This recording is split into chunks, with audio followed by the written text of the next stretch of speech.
Hello everyone, मैं divine feminine आपके लिए ट्विन फ्लेम की करंट एनर्जी लेकर आई हूँ, जो कि कलेक्टिव होगी। नो कांटेक्ट सबके साथ रेजोनेट होने वाली है। कई बार कांटेक्ट होते भी कुछ ऐसी बातें होती है जो हम रिवील नहीं कर पाते ताकि हमारा पार्टनर परेशान ना हो या हर्ट ना हो, तो इस वजह से भी हमें कुछ राज छुपाने होते हैं।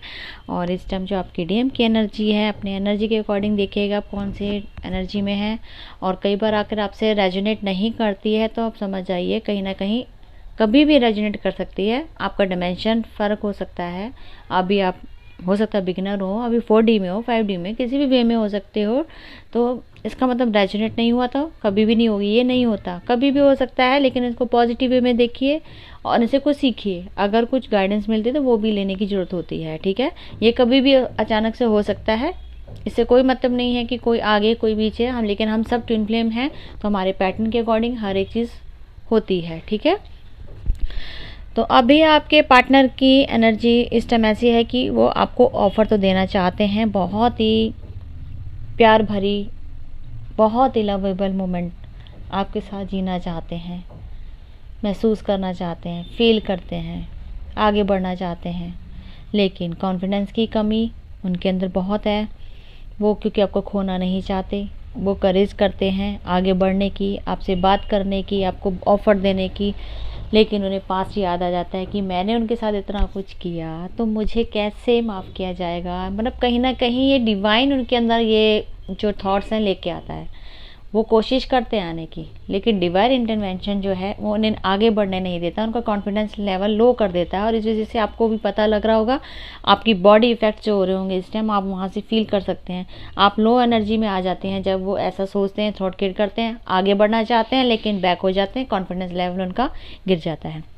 आपको चाहकर भी अपनी बात नहीं रख सकते और कहीं ना कहीं यही ओवर थिंकिंग जो उनकी प्रॉब्लम बन जाती है। इसी स्ट्रेस की वजह से आपकी जो हैवीनेस होती है आपकी शोल्डर पे, ऐसा लगता है कि पता नहीं कितना ही बर्डन डाल दिया गया हो, तो ये उसी वजह से होता है।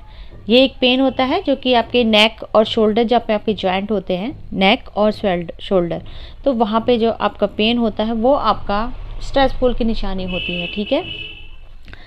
तो अभी फ़िलहाल आपके पर्सन की ये बनी हुई है, प्रॉब्लम बनी हुई है, जो कि बहुत बड़ी प्रॉब्लम है। सब कुछ चाहते हैं, पॉजिटिव भी हैं, आपके लिए अच्छा भी सोच रहे हैं, लेकिन कहीं ना कहीं यहाँ पे इफ़ेक्ट होने की वजह से या प्रॉब्लम चल बढ़ती स्टार्ट हो जाती है।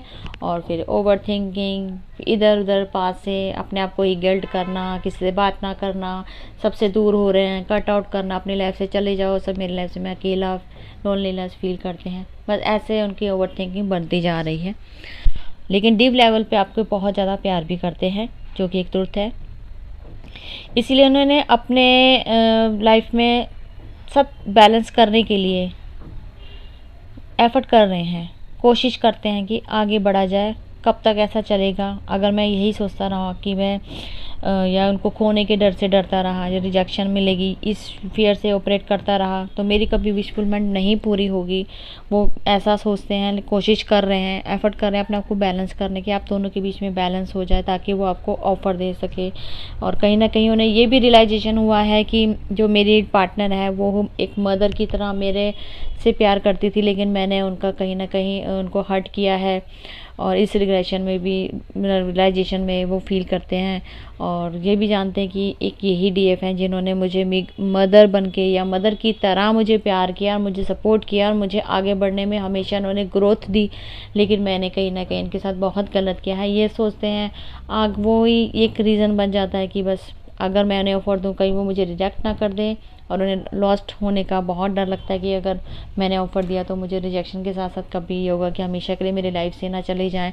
तो ये क्वेश्चंस खुद ही क्वेश्चन करते हैं, खुद ही आंसर ढूंढते हैं, फिर पीछे स्टेप बढ़ाते बढ़ाते फिर बैक स्टेप हो जाते हैं। तो हो सकता है अभी आपको ड्रीम में अपने आपके पार्टनर दिख रहे हो, आपको कॉल मैसेज करते हुए, या इंटीमेसी से रिलेटेड हो सकता है, आपको मैरिज ऑफ़र या लव ऑफ़र देते हुए भी नज़र आ सकते हैं आपके ड्रीम में। और आपको उनके डेट ऑफ बर्थ, उनके नेम हर जगह दिख रहे हैं, तो कहीं ना कहीं ये मिसिंग एनर्जी तो है ही है। साथ में आपको ये ड्रीम में अगर दिखाई दे रहे हैं तो समझ जाइए कि आपकी लाइफ में वो एंट्री करने वाले हैं, लेकिन थोड़ा टाइम ले सकते हैं, लेकिन पॉजिटिविटी के साथ आएंगे, ठीक है, पूरे हील होके आएंगे। तो हो सकता है आपको अभी एंजल नंबर 11 1 1 1 2 2 333, 444 जो सीक्वेंस वाइज दिख रहे होंगे 3 करके, तो इसका मतलब है कि आप बिल्कुल राइट पाथ पे हैं और आपके साथ पॉजिटिव होने वाला है। ये बहुत बड़ा साइन है अगर आपको ये सब नंबर दिख रहे हों। तो फिलहाल आपके पर्सन अभी इसी फेयर में है रिजेक्शन का, और इनकी लाइफ में कार्मिक लोग जो इनकी लाइफ से इनको ट्रिगर कर रहे थे वो लोग इनको लव ऑफर देते हुए नजर आएंगे। इनकी लाइफ में फिर से इनकी एंट्री होगी, ये डिवाइन टेस्ट भी होगा। वो कई लोगों चुके हैं और कई DMDF ने रिजेक्ट भी कर दिया है, क्योंकि वो अब कार्मिक के साथ आगे बढ़ना नहीं चाहते, उन्हें एक्सेप्ट नहीं करेंगे, क्योंकि उन्हें अगर वो उनको एक्सेप्ट करते हैं तो कहीं ना कहीं आपके साथ अनजस्टिस होता है और वो अपना कर्मा क्रिएट नहीं करेंगे, क्योंकि इन्हीं कार्मिक की वजह से आप दूर हुए हो। उन्होंने एक ऐसी चीज़ खो दी जो उनकी विशफुलमेंट थी, तो अब वो दोबारा से वो गलती नहीं करेंगे। बहुत सोच समझ कर डिसीजन ले रहे हैं और कई लोगों ने तो रिजेक्शन दे दिया है अपने कार्मिक लोगों को। और कुछ कार्मिक के राज जो कि वो आपको बताना चाहते हैं, आपसे शेयर करना चाहते हैं, इसीलिए वो आपसे बात करने की कोशिश कर रहे हैं, लेकिन वो भी ये सोचते हैं अगर मैंने कुछ फेस रिवील उनके कर दिए या कुछ ऐसी पास्ट में जिनकी वजह से हमारा आपस में एक लड़ाई झगड़ा बना था, आप DFDM आपके बीच में कुछ ऐसे हुए होंगे थर्ड पार्टी की वजह से, और वही आपको अगर सच्चाई बता दी जाए तो फिर उनको यही फियर हो जाता है कि अगर सच्चाई आपके सामने आ गई, क्योंकि गलती तो उनकी थी, लेकिन अब एक गलती के साथ साथ वो आपको सच्चाई बताते हैं तो आपकी गलती नहीं निकलेगी और उन्हीं की गलती निकलती, तो फिर वो फियर भी उनके मन में बना हुआ है कि सच्चाई वो बताना चाहते हैं, लेकिन वो डर जो है ना एक सच्चाई बताने का, वो उस चीज़ से वो रुक जाते हैं।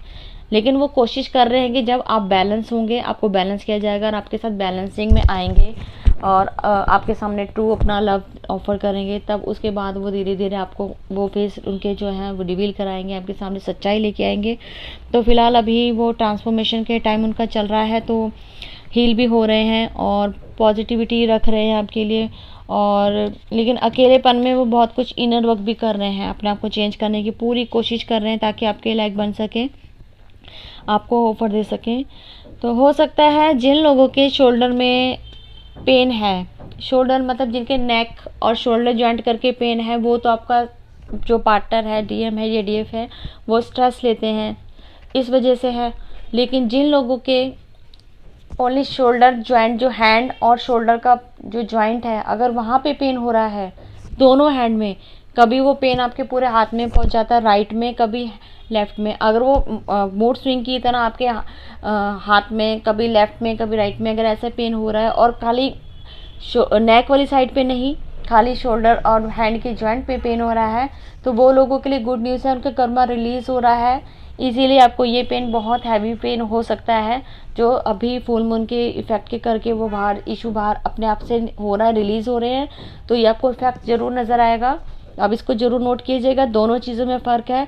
जिनके शोल्डर और नेक में पेन हो रहा है वो स्ट्रेसफुल का निशानी है, और जिनके शोल्डर और हैंड में जॉइंट में पेन हो रहा है, दोनों हैंड की, कभी लेफ्ट में हो रहा है, कभी रुक रुक के आपके लेफ्ट में चले जाता है, कभी राइट में होता है, तो वो आपका कर्मा रिलीज हो रहा है, इस वजह से हो रहा है। ठीक है, तो अभी फ़िलहाल आपके लिए ये सब सिचुएशन जो बनी हुई है, और फुल मन के इफेक्ट आपके इशू हैं जो डीप लेवल पे आपके बाहर आएंगे, उन्हें हील कीजिए और पॉजिटिव होकर रहिए, पेशेंस रखने की ज़रूरत है।